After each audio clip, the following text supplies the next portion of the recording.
Joe Galliani, Bruce Kipta, Robert Ackerman.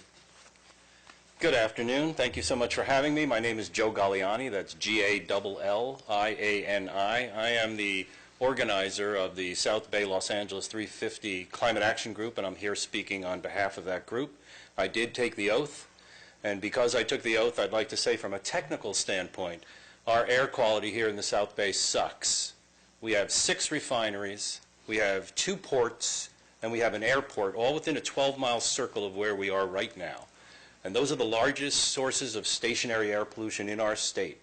And right now, we're getting greenhouse gas emissions, carbon emissions, and pollution shoved down our throats here every minute of every day.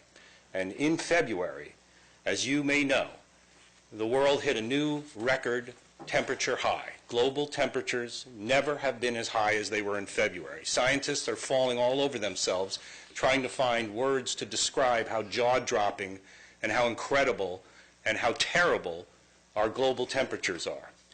Also in the last 3 weeks, we got news from the fracking industry that the natural gas that we're using is not helping us in terms of our emissions because of the methane that's leaking.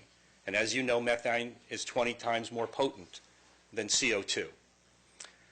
Also, in the last 2 weeks, we heard from our nation's preeminent climate scientist, Dr. James Hansen, who told us that the latest studies on sea level rise, which are caused by greenhouse gases warming our atmosphere, are now being accelerated in terms of how much rise we're expecting and how soon that rise is coming. Not by the end of the century, but Dr. Hansen said in the next decades.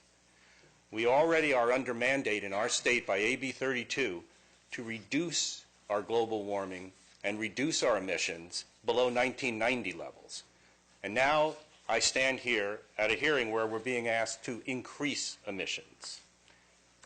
And I cannot fathom how, when we are so close to the climate precipice, that you could possibly give anybody permission to increase emissions here in a place where we're already getting killed with emissions.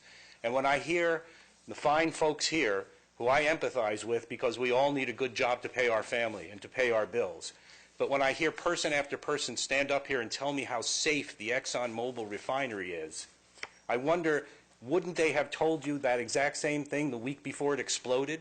Wouldn't they have said the same exact thing before the leak they had recently? Wouldn't they have said the same exact thing before a Mylar balloon shut that whole plant down and caused them to flare more toxic chemicals, more emissions into our atmosphere?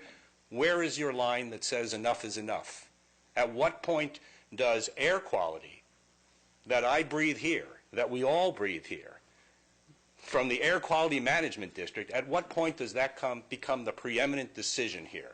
I've heard a lot of stuff about family, I've heard a lot of stuff about faith, I've heard a lot of stuff about trust me. This is a science issue.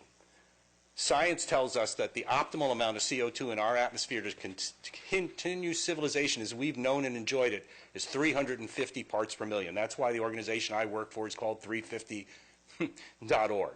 We're at 403 parts per million right now, and we're climbing a couple every year. So again, I ask you, at what point do you say, no, I'm not going to give you an excuse to increase emissions when we're already over the safety line? I ask you not to give this abatement, and I ask you not to reopen this plant until it's actually safe for us to breathe the air that they pump out of that production. Thank you for your time.